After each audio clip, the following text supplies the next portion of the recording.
see here. There we go. There we go. Hello. Hello, everybody. Welcome back to the Remnant Christian book reading. If you saw earlier, well, if you're watching us on Facebook Live right now, you would have seen that. It went on live without telling me. So I was here sitting, looking kind of funny. But anyways, welcome everybody. Welcome back to the Remnant. We're on chapter 4. Already chapter 4, pretty quick. Chapter 4 on The Society by Bill Myers. If you didn't see the last video, we did 2 chapters. We did chapter 2 and 3. And depending how long chapter 4 is, we might do chapter 5 as well. This book is getting really good, and it's starting to, pick up pace. So, if anyone is excited for it, please leave it in the comments and tell me what you think is going to happen next. Anyways, let's go ahead and start because I am ready to begin. The Society, chapter 4. Monday morning. Scott knew he was in trouble the moment he entered the school. His first clue... Excuse me. I wonder if you can hear me now. Welcome to the Remnant. I don't know if you heard me. I hope you all heard me. Because my mic was muted. So I hope you heard me. Let's start all over again. Welcome to the Remnant. Welcome back. We're going to read Society, chapter 4. If you did not see the last video, we did chapters 2 and 3, excuse me. And depending on how long chapter 4 is, we're going to do chapter 5. With that being said, let's go ahead and jump right into it, okay? The Society, chapter 4. Monday morning. Scott knew he was in trouble the moment he entered the school. His first clue was the way a monster-sized kid, complete with skateboard tucked under his arm, picked him up and slammed him against his locker. His second clue was the way the guy screamed into his face. "Mind your own business!" But what really clinched it for Scott was when he couldn't lighten the mood with a joke. Humor was his specialty. That's how he stayed on everyone's good side. But before Scott could fire off some wisecrack about treating school property with respect, or about not putting too many dents in the locker with the back of his head, Skateboard Kid threw open Scott's locker, tossed him inside, and slammed the door shut. As the ringing in his ears faded, Scott could hear everyone outside laughing. No surprise there. After all, he was the new guy. Such things were expected. But he had no idea what the Skateboard Kid had meant when he shouted. What was it? Mind your own business? Scott tried to relax. Other than the coat hook performing a little brain surgery in the back of his skull, things weren't too bad. Besides, if the Ouija board was right and he was going to die, it wouldn't be here. This way, he figured, he was safer inside the locker with the coat hook than outside the locker in Skateboard Kid's hands. Eventually, some teacher or janitor or vice principal would come to bail him out. Until then, he'd use the situation to his advantage. His humor shone best in tight situations, and it didn't get much tighter than a locker. He began to whistle. "What's that?" a voice asked. "Listen," another said. The hallway quieted down as Scott continued to whistle. It really wasn't a tune, just something he made up as he went along. But it did the trick. He could hear the kids snickering, then laughing. Suddenly there was a loud banging on the locker door. "Knock it off!" Skateboard Kid's voice shouted. "Oh, sorry," Scott called. "I thought you were gone." After a moment, he began to sing at the top of his lungs. Mine eyes have seen the glory of the coming of the Lord. He is trampling out the vintage where the grapes of wrath are. Bang, bang, bang! I said knock it off! But I'm bored. More laughter outside. Skateboard Kid's voice dripped with sarcasm. I'm sorry.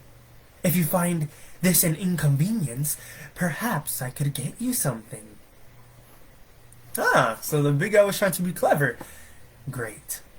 That gave Scott home court advantage. How about a big screen TV? Scott quipped. More laughter. Sorry. Fresh out. It almost sounded like the guy was starting to have fun. He continued. How about a hot tub? Nah, Scott shouted. I left my shorts at home, but hey, can I borrow your board? Work on some moves while I'm in here? More laughter, until the bell finally rang. The show was over. Scott could hear kids chuckling, talking, shuffling off. Unfortunately, no one felt inclined to chuckle, talk, or shuffle off in his direction. He continued to wait, trying to stay cool and calm. Nearly a minute passed before there was a quiet knock on the locker. Scott, you there? The squeaky question was followed by a loud sniff. Daryl. Scott sighed. No. Scott stepped out for a bite to eat. But if you come back in about... Stop fooling around! Daryl interrupted. What's your combination? 32. Scott could hear the combination dial spinning. 25. More spinning. 12. Suddenly the door opened and Scott stepped out. A little stiff from his cramped quarters, but still in one piece. Thanks, he said, rubbing the coat hanger dent from his head. Don't mention it, Daryl said as he glanced around. Don't mention it to anyone. He quickly turned and headed up the hall. Hey, wait up! Scott grabbed his first period books and started after him. But Daryl didn't slow. What? Daryl kept his fast pace. You don't get it, do you? Get what? What just happened? They rounded the corner and Daryl quickly searched the hall. Sure, I get it. I'm the new kid, which means I'm a walking target for low self-esteemed bullies from dysfunctional family. Stop joking! Daryl snapped. Who's joking? It's nothing to laugh about. Lighten up. Scott tried to chuckle. I'm the one who got thrown in the locker, remember? I'm the new kid who... It has nothing to do with you being the new kid. Then what? Daryl's eyes kept combing the hall. Listen, I gotta go, he squeaked. And don't tell anyone I helped you. Daryl, without another word, the little guy turned and darted into a classroom. Now Scott stood in the hallway all alone. Well, not quite all alone. Try as he might, he couldn't shake the feeling that somehow, some way, he was being watched. And once again, that all too familiar chill started to move across his shoulders. Things were almost as weird for Rebecca, but in the opposite way. Scott was the star of the family, the life of the party. Oh sure, he was a little egotistical at times. What guy isn't? But basically he was everyone's favorite. Becca, on the other hand, made it a point to stay in the background, generally doing her best imitation of a potted plant. She wasn't a geek or anything like that. She just tended to be quieter, more thoughtful, more boring. But now... Hey, Chrissy! Julie called across the cafeteria. I want you to meet Becca. Rebecca winced. Something about her name being shouted across the cafeteria made her uncomfortable. But she wasn't surprised. She wasn't surprised. Ever since Second period, Julie had made it her personal mission to introduce Becca to all of her coolest and best friends. And since she was considered Julie's friend, that automatically made her their friend. Of course, Rebecca knew it wouldn't last. As soon as they got to know her, they would drop her like a hot potato. But until then, there wasn't much she could do but play along. "She's new," Julie continued as she plopped down at Chrissy's table and motioned for Becca to do the same. "She's a great long-distance runner, going to help us beat Royal High in the prelims next week." Chrissy flashed Becca with a perfect smile, which was attached to a perfect face, which is attached to perfect hair, which was attached to... well, you probably get the picture. Rebecca turned the smile and said nothing. She figured the longer she kept her mouth shut, the longer she could keep up the front. "You're not the one who fell on her face Friday?" Chrissy asked. Becca's smile froze. So much for keeping up a front. Immediately, Julie came to the rescue. "She tripped over those stupid potholes. I keep telling Coach Simmons to fix them, but she keeps putting it off." Chrissy nodded and went back to eating. Becca wasn't sure if Chrissy had seen through her disguise or not, but she had no time to worry about it because suddenly there was another voice. "Mind if I join you?" Or excuse me, "mind if we join you?" Becca glanced up. An incredible-looking guy was grinning down at Chrissy. And by incredible, we're not talking your normal, everyday incredible. We're talking major than my heart just stopped beating incredible. On a scale of 1 to 10, this guy was somewhere in the teens. Instinctively, Becca knew he was Chrissy's boyfriend. Had to be. Who else would be dating this perfect Barbie but that perfect Ken?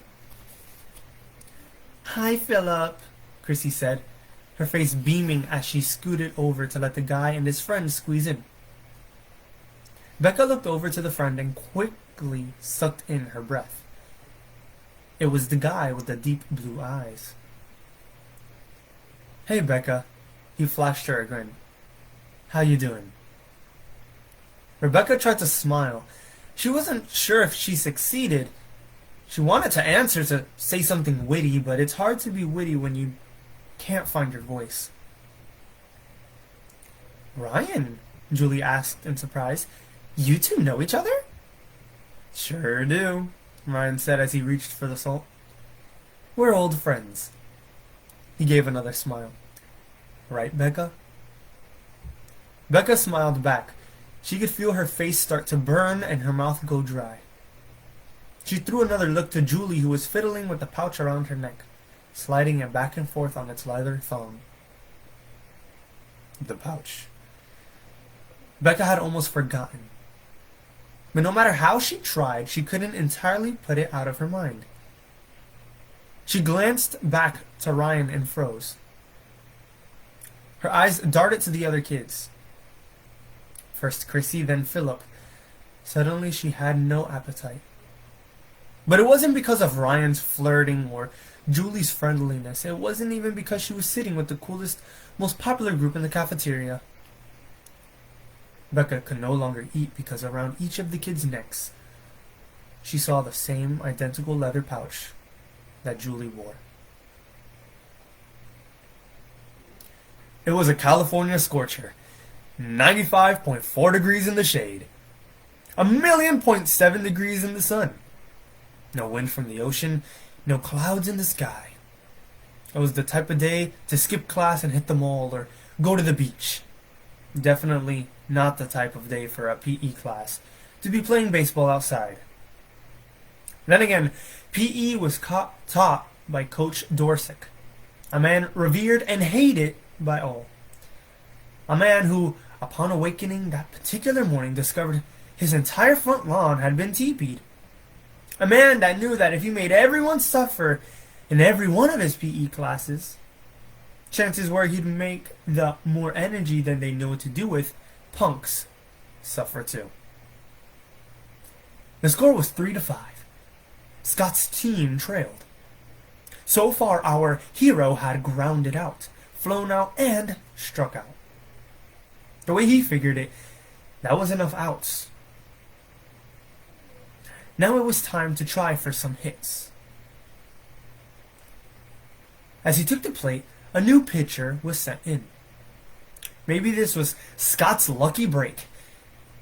Then again, the first ball sizzled, but was so far inside, Scott had to jump back to avoid getting hit.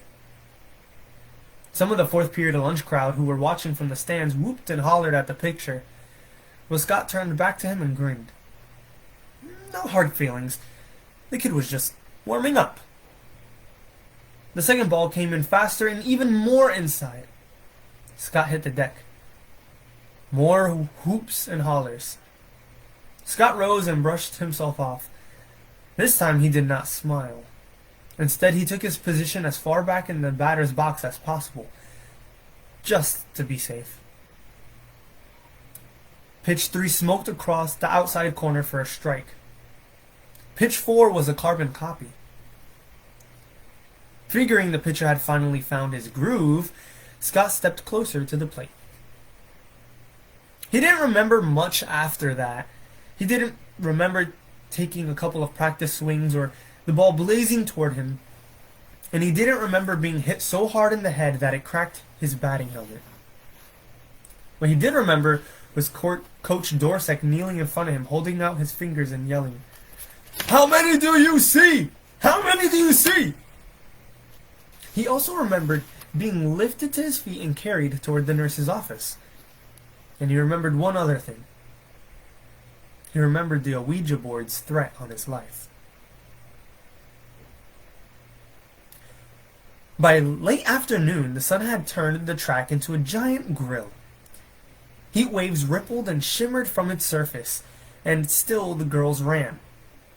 They ran sprints, they ran 800s, they ran 1600s. Julie had given Becca tips all afternoon. Concentrate. Find your rhythm. Stay focused. That's the word. Count if you have to. 1, 2, 1, 2.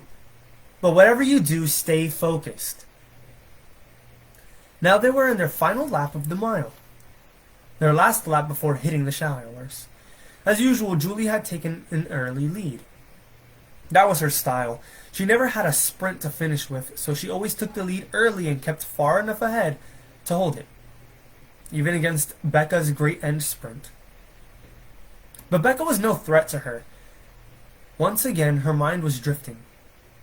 Once again, it was back on Julie's pouch. Ever since lunch, she'd fought with herself about talking to Julie. Shoot, she even practiced what to say. But no matter how she worded it, she still sounded like some superstitious old fogey. For example, there was, "Excuse me, did you know that necklace of yours, the one the Ascension lady gave you, is totally evil and straight from the devil?" Then, of course, there was the more subtle approach. "I just love your jewelry. Oh, by the way, do you know it's used by witch doctors in demonic rituals?" Any way she worded it, Becca would sound like a fool. What was worse, she could kiss her popularity with the in crowd goodbye. Which explained why she didn't say a word. She just kept her mouth shut. And the civil war kept raging inside her head. Julie's your friend. She deserves to be warned. You're absolutely right, Becca agreed with herself. But you didn't make her wear it. Don't you deserve a little popularity? You're absolutely right, Becca agreed again. But what about Julie? And so the debate continued, spinning around in her head until, to her surprise, Becca noticed she had somewhat stumbled across the finish line. It wasn't a pretty sight as she tripped and practically fell, but at least she made it. She came to a stop a few feet from Julie. They both leaned over, trying to catch their breaths. Julie spoke first. "Becca, you've got to concentrate. You've got to stay focused." Becca nodded, unable to speak. Julie coughed, then took another gulp of air. You can beat Royal. We both can. Again, Becca nodded. Numero uno. Just you and me. We've gotta stay focused. Alright, Becca finally croaked. I hear you. I hear you. Julie cracked a smile. Just being a friend, kiddo. Becca glanced up and tried to return the smile, but she couldn't. All she could think was, shouldn't I do the same? Shouldn't I be a friend? That's the end of chapter 4. That's the end of chapter 4. Now, I guess we'll go into chapter 5. I mean, unless you don't want to. But I'm going to make another executive decision and we're going to chapter 5. Chapter 5 of The Society. Here we go. That baseball hit you too hard on the noggin. No, Beck, I'm serious. Scott slumped in the chair in front of his computer. His head still hurt from his little who turned out the lights routine in PE. But after the trip to the nurse's office, then some x-rays over at the hospital ER, they found nothing broken. Maybe a little scrambled, the doctor teased, but nothing's broken. Immediately, Cornelius hopped off the deck and scrawled up Scott's arm, chattering, E.T. phone home! Quack! E.T. phone home! Phone home! Scott absent-mindedly handed him a section of orange. Cornelius stopped talking and gratefully devoured it. Scott looked at his sister. I really think there's someone or something out to get me. Please, Becca said scornfully. Why? Just 'cause once in your life you're not Mr. Popularity? He shook his head. Come on, Beck, you know me better than that. Becca sighed. She did know him better than that. In fact, she knew him better than anyone. And he knew her too. They'd never admit it, but whether they liked it or not, the two were each other's best friend. Maybe it had something to do with being the only American kids living in the Brazilian rainforest, or having to constantly make new friends as their parents kept moving from town to town. Or maybe it was losing Dad. Whatever the reason, on average days they fought like cats and dogs. But whenever the chips were down, like now, they were always there for each other. Becca leaned against Scott's dresser and gave a quick recap. So you go into some bookstore, interrupt a bunch of kids playing some game that makes a stupid threat, and now you think something's out to get you. It was more than just a bookstore, Scott insisted. What do you mean? Do you remember Takuma, the old witch doctor? Remember how creepy we'd feel whenever we got near his place? With all the charms and the demonic junk inside? Scott nodded. Well, that's the kind of stuff I saw in the bookshop. And that's exactly how I felt when I walked inside. Hold it. Wait a minute. Rebecca felt a twinge of uneasiness. There were like occult things in there? Again, Scott nodded. I didn't recognize a lot of them, but what about charms? He looked at her. You know, leather pouches with stuff inside, like Takuma would make for the villagers.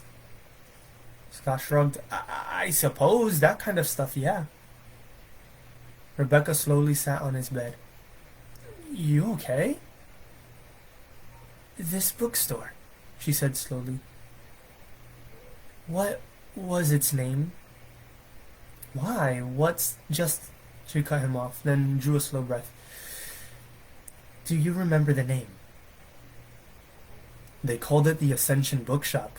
Whatever that means. Becca knew exactly what it meant. She took a deep breath. The Ascension Lady. That was what Julie called the woman who made her pouch. But it wasn't her name, it was where she worked. The Ascension Lady, just like they called a woman who worked at a drugstore the drugstore lady, or a bank clerk the bank lady. Beck, are you okay? Rebecca, was it possible? Was there actually a place like Takuma's where kids were given demonic charms? A place right here in Crescent Bay where kids hung out and practiced? Suddenly Becca turned to Scott. What about this game they were playing? It was more than a game. They took it pretty serious. Daryl called it an Ouija board. You ever heard of it? Becca hadn't, but having lived in the jungles of Brazil, there were lots of things she'd never heard of. And you think there was something wrong about it? She asked. Scott nodded as he turned to boot up the computer. Not just me.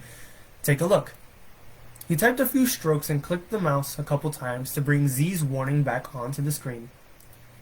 But nothing appeared. That's funny, Scott said, hitting a few more keys and moving the mouse. I thought for sure I saved it. Again, the screen came up blank. What are you looking for?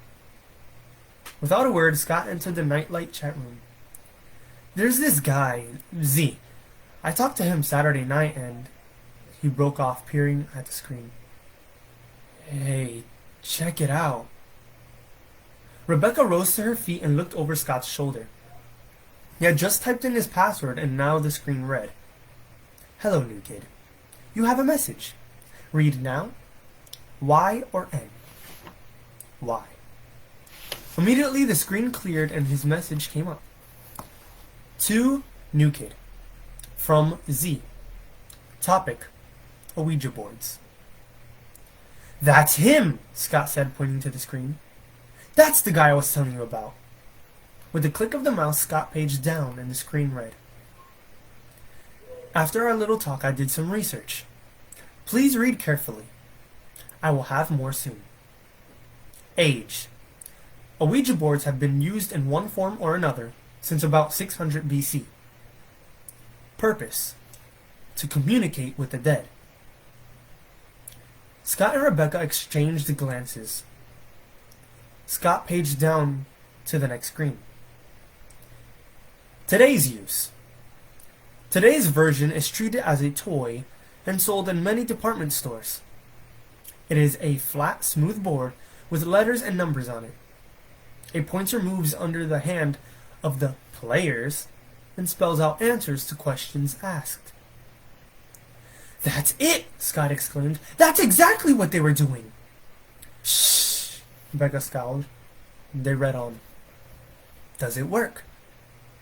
Many occult experiences can be faked or subconsciously controlled by the subject. The same is true with Ouija boards. But that is not always the case. Often the messages given by the board go beyond what players know. Scott hesitated, then paged down to the next screen. Numerous tests have been performed where the players have been blindfolded and the board's alphabet rearranged. It still worked with such speed and accuracy that the only answer is supernatural intervention. Scott leaned back in his chair and took a deep breath. What's all that mean? Becca frowned.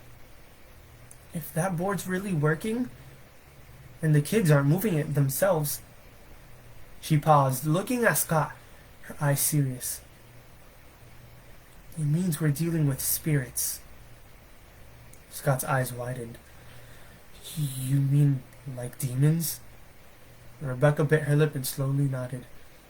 Yes, demons. And that is the end of chapter 5. That is the end of chapter 5. Pretty crazy. That was an interesting 2 chapters. What do you think is going to happen next? It's pretty interesting, and this is my favorite book. So I'm really getting into this, and I love this book. It really shows you the true meaning behind all these things that you see out there.